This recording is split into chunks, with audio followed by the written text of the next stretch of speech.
దీంట్లో చాలా రకాలైనటువంటి ఇన్కాంటినెన్స్ అంటాం మేడం. మనం యూరినరీ ఇన్కాంటినెన్స్ గురించి ఈ రోజు మాట్లాడుకుంటుంటే దాంట్లో ముఖ్యమైన రెండు రకాలు ఉంటుంది. ఒకటి వచ్చి అర్జిన్ కాంటినెన్స్.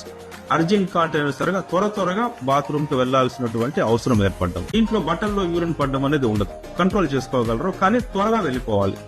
మనసులోకి యూరిన్ వెళ్ళాలి అనిపించిన వెంటనే మనము వాష్రూమ్ వెతుక్కోవడం కానివ్వండి, లేక బాత్రూమ్ వెళ్లాల్సిన అవసరం కానీ ఏర్పడుతుంది. దీంట్లో మనము యూరిన్ కంట్రోల్ చేసుకునేదానికి అవకాశం. ఇంకొక రకమైనటువంటి స్ట్రెస్ యూరినరీ ఇన్కాంటినెన్స్ అంటారు. స్ట్రెస్ యూరినరీ ఇన్కాంటినెన్స్ అనగా ఏదన్నా కానివ్వండి, పొట్టలో ప్రెషర్ పెరగడం, అనగా గట్టిగా నవ్వినప్పుడు కానివ్వండి, లేదా గట్టిగా దగ్గినప్పుడు కానివ్వండి, తుమ్మినప్పుడు కానివ్వండి, గబాల్లో కూర్చొని లేచినప్పుడు కానివ్వండి, అంటే మన పొట్ట పైన ఏ విధమైనటువంటి ప్రెషర్ పడే పరిస్థితులు ఏర్పడినా కూడా తెలియకుండా, మన కంట్రోల్ లేకుండా 1-2 చుక్కల దగ్గర నుంచి కొంత యూరిన్ బట్టల్లో పడ్డం అనేది స్ట్రెస్ యూరినరీ ఇన్కాంటినెన్స్ అంటారు మేడం.